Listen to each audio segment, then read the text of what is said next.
Hello student, আশা করি তোমরা ভালো আছো। গোল্ডেন আই ইনস্টিটিউশন চ্যানেলে তোমাদের সবাইকে স্বাগত। আজ আমি তোমাদের ক্লাস 10-এর ভৌতবিজ্ঞানের দ্বিতীয় অধ্যায় গ্যাসের আচরণ থেকে প্রশ্ন উত্তর দিয়েছি। আমার আজকের এই ভিডিওটা যদি ভালো লাগে তাহলে অবশ্যই লাইক শেয়ার করো এবং কোনো নতুন স্টুডেন্ট হলে চ্যানেলটাকে সাবস্ক্রাইব করো। তাহলে চলো পড়ানোতে যাওয়া যাক। মাধ্যমিক ভৌতবিজ্ঞান দ্বিতীয় অধ্যায় গ্যাসের আচরণ থেকে প্রশ্ন উত্তর। 1 নম্বর প্রশ্ন, এসআই পদ্ধতিতে চাপের একক কি? নিউটন পার বর্গমিটার। এটা একটা হতে পারে বা পাস্কাল, যে কোনো একটা। 2, সিজিএস পদ্ধতিতে চাপের একক কি? ডাইন পার বর্গ সেমি। 3, গ্যাসের প্রমাণ চাপের মান কত? এটা খুব আসে 1.013 ইন্টু 10⁶ ডাইন পার বর্গ সেমি। 4, বয়েলের সূত্রের ধ্রুবক কি কি? গ্যাসের ভর ও গ্যাসের উষ্ণতা, এই দুটো হচ্ছে ধ্রুবক। বয়েলের সূত্রটি বিবৃত করো। বয়েলের সূত্র হচ্ছে স্থির উষ্ণতায় নির্দিষ্ট ভরের গ্যাসের আয়তন ওই গ্যাসটির চাপের সঙ্গে ব্যস্তানুপাতে পরিবর্তিত হয়। ঠিক এভাবেই লিখতে হবে। হ্যাঁ, আর হচ্ছে এই 2017 সালে মাধ্যমিক পরীক্ষায় এটা ঠিক তুলে দিয়েছিল। বয়েলের সূত্র লেখো না বলে এইভাবে দিয়েছিল, স্থির উষ্ণতায় নির্দিষ্ট ভরের গ্যাসের আয়তন ওই গ্যাসটির চাপের সঙ্গে কিভাবে পরিবর্তিত হয়। হ্যাঁ, তাহলে লিখবে ব্যস্তানুপাতে পরিবর্তিত হয়। 6, বয়েলের সূত্রের গাণিতিক রূপটি লেখো। পিভি = ধ্রুবক। এখানে ব্র্যাকেটে লিখে দিতে হবে যখন গ্যাসের ভর ও উষ্ণতা স্থির থাকে, না হলে কিন্তু নম্বর দেবে না। এই ব্র্যাকেটে কিন্তু এটা লিখবে। 7 নম্বর, কোনো নির্দিষ্ট ভরের গ্যাসীয় পদার্থের উষ্ণতা স্থির রেখে চাপ যদি দ্বিগুণ করা যায় তাহলে সেটির আয়তনের কি পরিবর্তন হবে? বারবার বলেছি ব্যস্তানুপাতে পরিবর্তিত হবে। তোমরা বয়েলের সূত্র তো জানলে। তাহলে গ্যাসটির আয়তন, তাহলে গ্যাসটির চাপ দ্বিগুণ করেছে, তাহলে গ্যাসটির আয়তন পূর্বের আয়তনের হাফ অংশ হবে। ঠিক আছে, এটা যদি দ্বিগুণ হয় এটা 1/2 অংশ হবে। 8, 30°C উষ্ণতায় এক বায়ুমণ্ডলীয় চাপে নির্দিষ্ট ভরের একটি গ্যাসের আয়তন 500 সিসি। উষ্ণতা স্থির রেখে গ্যাসের চাপ হাফ করলে 1/2 করলে 1/2 বায়ুমণ্ডলীয় করলে সেটির আয়তন কত হবে? ছাড়বে না এই ধরনের অঙ্ক, খুব সোজা অঙ্ক। এটা দেখো উষ্ণতাটা বলে দিয়েছে, তাহলে নির্দিষ্ট উষ্ণতায় এক বায়ুমণ্ডলীয় চাপে, চাপটাও বলে দেওয়া আছে আর গ্যাসের আয়তনটাও বলে দেওয়া আছে। তাহলে এটা যদি বায়ুমণ্ডলীয় চাপটা যদি হাফ হয়ে যায় তাহলে আয়তনটা দ্বিগুণ হয়ে যাবে, উল্টো হবে, তো ব্যস্তানুপাতে পরিবর্তন হবে। তাহলে আয়তন হবে 500 × 2 সিসি = 1000 সিসি। 9, চার্লসের সূত্রের ধ্রুবক দুটি কি কি? গ্যাসের চাপ ও গ্যাসের ভর। 10 নম্বর প্রশ্ন, চার্লসের সূত্রটি বিবৃত করো। চার্লসের সূত্র হচ্ছে নির্দিষ্ট চাপে 1°C উষ্ণতা বৃদ্ধি বা হ্রাসের জন্য যে কোনো নির্দিষ্ট ভরের গ্যাসের আয়তন, বুঝতে পারছো তো, আয়তন এই অবধি একটা 0°C উষ্ণতায় ওই গ্যাসের যে আয়তন থাকে যথাক্রমে তার 1/273 অংশ বৃদ্ধি বা হ্রাস পায়। ঠিক আছে, বুঝে বুঝে পড়বে, এটা মুখস্থ করতে হবে, এটা এভাবেই লিখতে হবে চার্লসের সূত্র দিলে। তারপরে হচ্ছে 11 নম্বর প্রশ্ন, চাপ স্থির রেখে কোনো গ্যাসের উষ্ণতা বৃদ্ধি করলে তার আয়তনের কিরূপ পরিবর্তন হবে? চাপ স্থির রেখে উষ্ণতা বৃদ্ধি করলে গ্যাসীয় পদার্থের আয়তন বৃদ্ধি পায়। যে কোনো জিনিসে উষ্ণতা বৃদ্ধি করলে কি হয়, আয়তন বৃদ্ধি পায়। তাই গ্যাসের ক্ষেত্রেও ঠিক তেমনি আয়তন বৃদ্ধি পায়।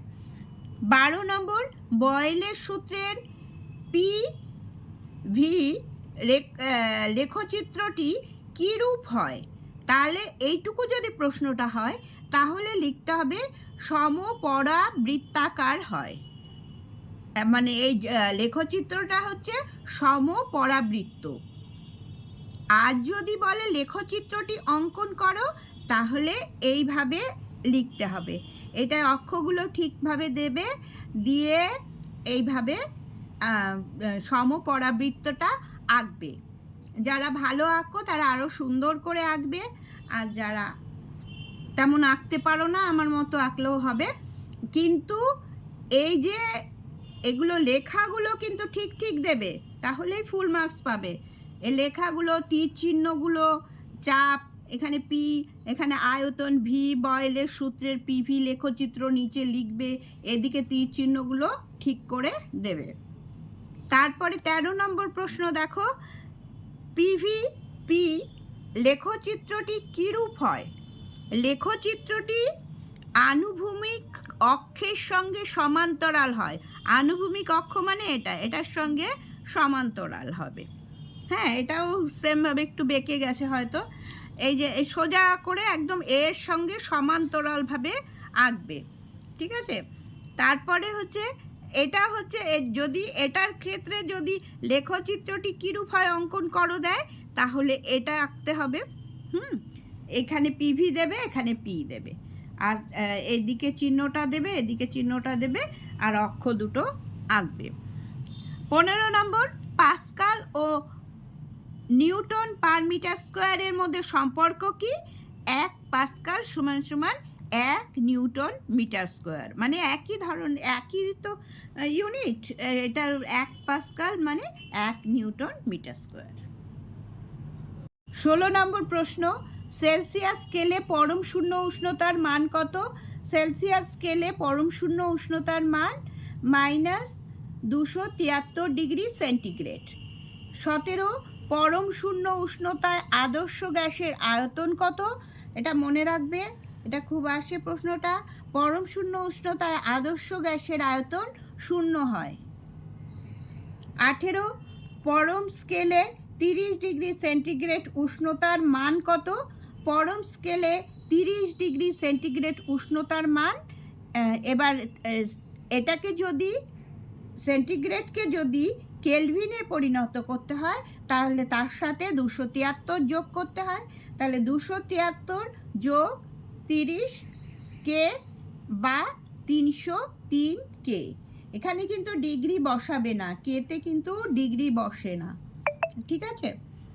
19 নম্বর, 300 কে সেলসিয়াস স্কেলে কত হয়? ঠিক এটার উল্টো, 300 কে।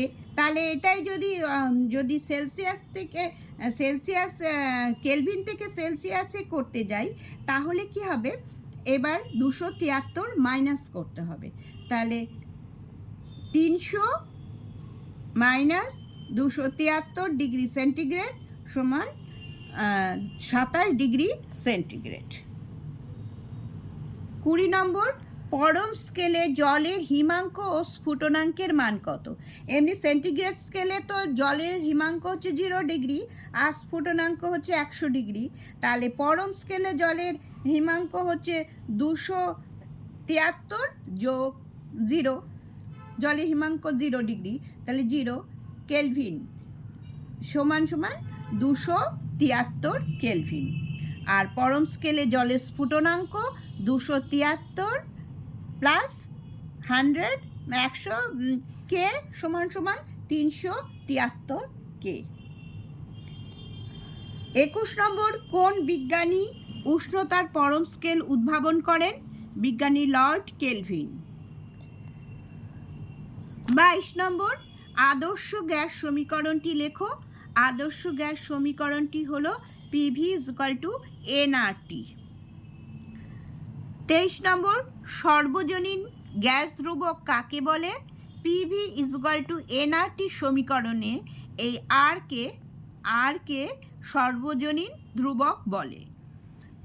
24 number, PV is equal to NRT সমীকরণে আরকে সর্বজনীন ধ্রুবক কেন বলা হয়?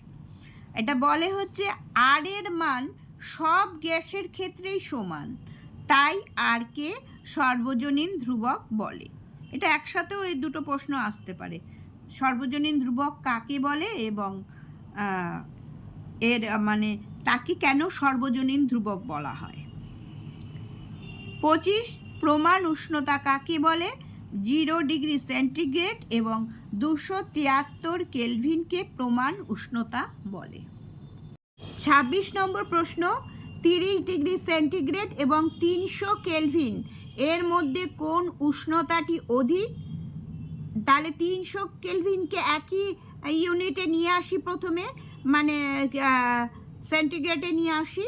300 K is equal to 300 minus 273 degree centigrade. মানে কিভাবে, মানে যদি কেলভিনকে সেন্টিগ্রেডে পরিণত করতে হয় তাহলে তার থেকে 273 মাইনাস করতে হবে, তাহলেই কেলভিনটা সেন্টিগ্রেডে পরিণত হয়ে যাবে। তাহলে 300 কেলভিন সমান সমান কি বেরোলো? 27 ডিগ্রি সেন্টিগ্রেড। এবার বলছে 30 ডিগ্রি সেন্টিগ্রেড বড় না 27 ডিগ্রি, তাহলে সুতরাং 30 ডিগ্রি সেন্টিগ্রেড উষ্ণতাটি অধিক। ঠিক আছে, এবার 27, আদর্শ গ্যাস কাকে বলে? যেসব গ্যাস বয়েল এবং চার্লসের সূত্র মেনে চলে তাদের আদর্শ গ্যাস বলে।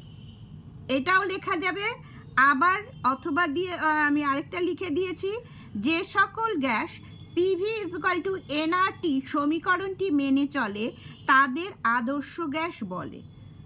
আমার মতে যদি এটা ভুল হয়ে যায় লিখতে, ওই জন্য এটা লেখাই বেটার। হ্যাঁ, এটা লিখবে। 28 নম্বর, সর্বজনীন গ্যাস ধ্রুবকের একক কি? Joule, mole inverse, kelvin inverse. এটা যদি মানে ইংলিশে লিখলে এরকম, বাংলায় লিখলে এটা লিখতে পারো, অথবা erg, mole inverse, kelvin inverse, এটাও এইভাবে লিখতে হবে। আমি ব্র্যাকেটে লিখে দিয়েছি। সর্বজনীন গ্যাস ধ্রুবকের মান কত? 8.314 joule, mole inverse, kelvin inverse. ঠিক আছে।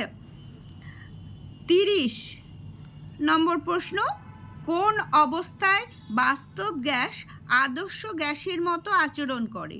খুব উচ্চ উষ্ণতায় এবং খুব নিম্ন চাপে বাস্তব গ্যাস আদর্শ গ্যাসের মতো আচরণ করে। খুব আসে এই প্রশ্নটা। 31, চার্লসের সূত্রের ভিটি লেখচিত্রের প্রকৃতি কি? মূল বিন্দুগামী সরলরেখা। 32, আদর্শ গ্যাস সমীকরণ থেকে মোলার ভর নির্ণয়ের সূত্রটি কি? M is equal two WRT/PV। এইটা ব্র্যাকেটে কিন্তু এগুলো কি, কোনটা কি মেনশন করে দিতে হবে। W ইজ ইকুয়াল টু গ্যাসের ওজন, M ইজ ইকুয়াল টু গ্যাসের মোলার ভর, P ইজ ইকুয়াল টু চাপ, V ইজ ইকুয়াল টু আয়তন, T ইজ ইকুয়াল টু পরম উষ্ণতা, R ইজ ইকুয়াল টু সার্বজনীন ধ্রুবক। 33, PV is equal two WMRT। সমীকরণটিতে M এর একক কি? চিত্রগুলি প্রচলিত অর্থে ব্যবহৃত। এটা একবার মাধ্যমিকে মানে 2018 সালের মনে মাধ্যমিকে এসেছিল, এইভাবে লিখে দিয়েছিল, এই জন্য এই লেখাটাও দিয়ে দিয়েছি আমি। উত্তর হলো M হলো মোলার ভর, CGS পদ্ধতিতে একক হলো গ্রাম মোল ইনভার্স, আর যদি ইংলিশে লেখো তাহলে GM মোল ইনভার্স। স্টুডেন্টস, আমি যে এই 33টা প্রশ্ন দিলাম, আশা করি ফার্স্ট টার্ম থেকে এর মধ্যে থেকেই তোমরা উত্তর লিখতে পারবে। আর টেস্ট পরীক্ষার আগে আর মাধ্যমিকের আগে আমি এই চ্যাপ্টার থেকে অনেকগুলো অঙ্ক দিয়ে দেবো, আপাতত এই মনে হয় না ফার্স্ট টার্মে কোনো অঙ্ক আসবে এর থেকে। আর এলেও খুব সোজা, সোজা যেগুলো দিয়েছি সেরম ধরনেরই আসবে। তাহলে আজ এই পর্যন্তই। তোমরা সবাই ভালো থেকো।